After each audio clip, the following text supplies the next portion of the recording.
नमस्कार। इस बार नेस्कॉम का टेक्नोलॉजी और लीडरशिप फोरम मेरी दृष्टि से बहुत विशेष है। एक ऐसा समय है जब दुनिया भारत की तरफ पहले से कहीं ज्यादा उम्मीद और भरोसे के साथ देख रही है। हमारे यहां कहा गया है, न दैन्यम न पलायनम, यानी चुनौती कितनी भी मुश्किल हो, हमें खुद को कमजोर नहीं समझना चाहिए और ना ही चुनौती से डरकर पलायन करना चाहिए। कोरोना के दौरान भारत के ज्ञान विज्ञान, हमारी टेक्नोलॉजी ने न सिर्फ खुद को साबित किया है बल्कि खुद को इवॉल्व भी किया है। एक समय था जब हम स्मॉल पॉक्स के टीके के लिए भी दूसरे देशों पर निर्भर थे। एक समय ये भी है जब हम दुनिया के अनेकों देशों को made in India corona vaccine दे रहे हैं। कोरोना के दौरान भारत ने जो सॉल्यूशंस दिए वो आज पूरी दुनिया के लिए प्रेरणा है। और जैसा अभी आप सब साथियों को मुझे सुनने का मौका मिला, कुछ सीईओ ने जो बताया, इसमें भी भारत की आईटी इंडस्ट्री ने कमाल करके दिखाया है। When the chips were down, your core kept things running. जब पूरा देश घर की चार दीवारी में सिमट गया था, तब आप घर से ही इंडस्ट्री को स्मूथली चला रहे थे। बीते साल के आंकड़े दुनिया को भले ही चकित करते हो, आपकी क्षमताओं को देखते हुए भारत के लोगों को ये बहुत स्वाभाविक लगता है। साथियों, ऐसी स्थिति में जब हर सेक्टर कोरोना से प्रभावित था, तब भी आपने करीब 2% की ग्रोथ हासिल की।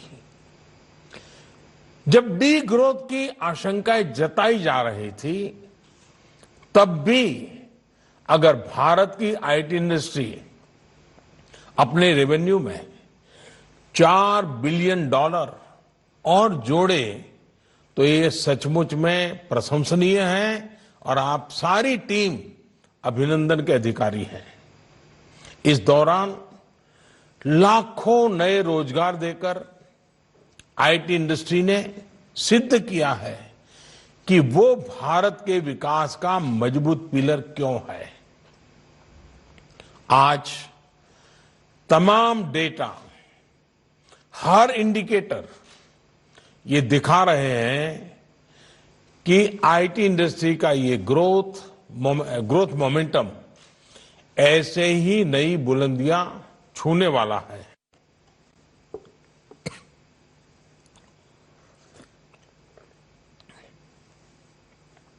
साथियों, नया भारत, हर भारतवासी प्रगति के लिए अधीर है। हमारी सरकार नए भारत के युवाओं की इस भावना को समझती है। 130 करोड़ से अधिक भारतीयों की आकांक्षाएं हमें तेजी से आगे बढ़ने के लिए प्रेरित करती हैं। नए भारत से जुड़ी अपेक्षाएं जितनी सरकार से हैं, उतनी ही आपसे भी है, देश के प्राइवेट सेक्टर से भी है। साथियों, भारत की आईटी इंडस्ट्री ने अपने फुटप्रिंट्स ग्लोबल प्लेटफॉर्म पर बरसों पहले जमा दिए थे।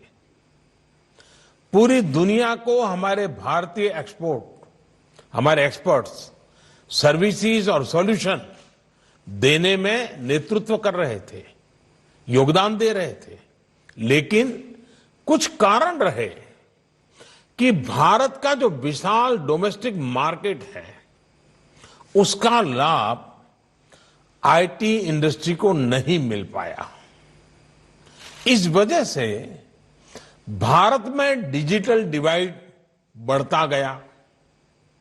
एक तरह से हम कहते हैं और हम कह सकते हैं दिया तले अंधेरा वाली बात हमारे सामने थी।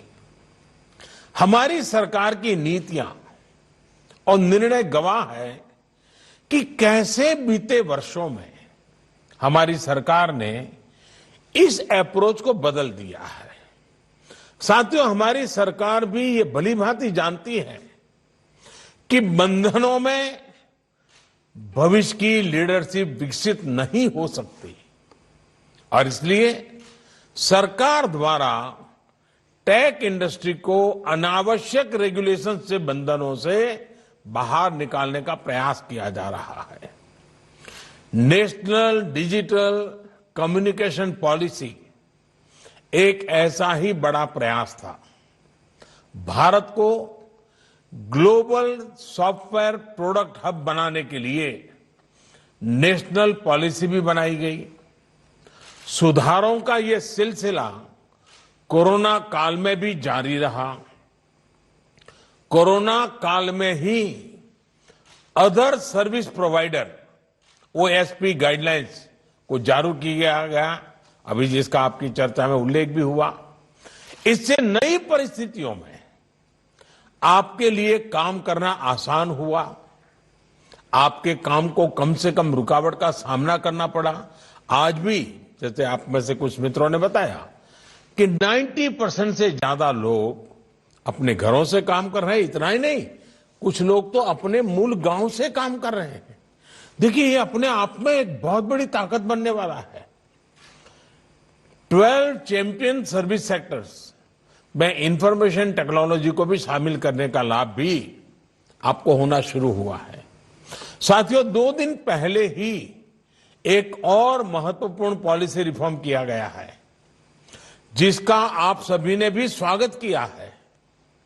मैप और जियो स्पेशल डेटा को कंट्रोल से मुक्त करके इसको इंडस्ट्री के लिए खोल देना एक बहुत महत्वपूर्ण कदम है।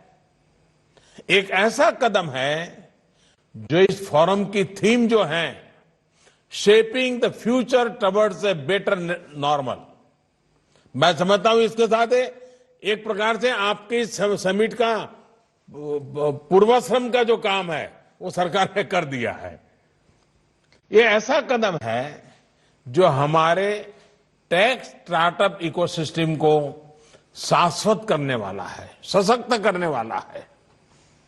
ये ऐसा कदम है जो सिर्फ आईटी इंडस्ट्री नहीं बल्कि आत्मनिर्भर भारत में व्यापक मिशन को मजबूत बनाता है। मुझे याद है आप में से अनेक एंटरप्रेन्योर्स मैप्स और जियो स्पेशल डेटा से जुड़े रिस्ट्रिक्शंस और रेड टेप से जुड़ी बातें अलग अलग फोरम पर रखते रहे हैं।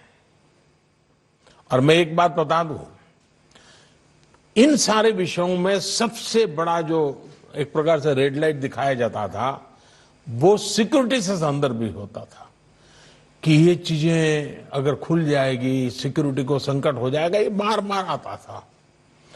लेकिन सिक्योरिटी के इश्यूज को भी हैंडल करने के लिए आत्मविश्वास बहुत बड़ी ताकत होता है और आज भारत आत्मविश्वास से भरा हुआ है। सीमा पर हम देख रहे हैं और तभी इस प्रकार के निर्णय भी संभव होते हैं। ये निर्णय सिर्फ टेक्नोलॉजी के दायरे का नहीं है। ये निर्णय सिर्फ एडमिनिस्ट्रेटिव रिफॉर्म ऐसा नहीं है। ये निर्णय सिर्फ सरकार एक नीति नियमों से हट गए ऐसा नहीं है। ये निर्णय भारत के सामर्थ्य का परिचायक है।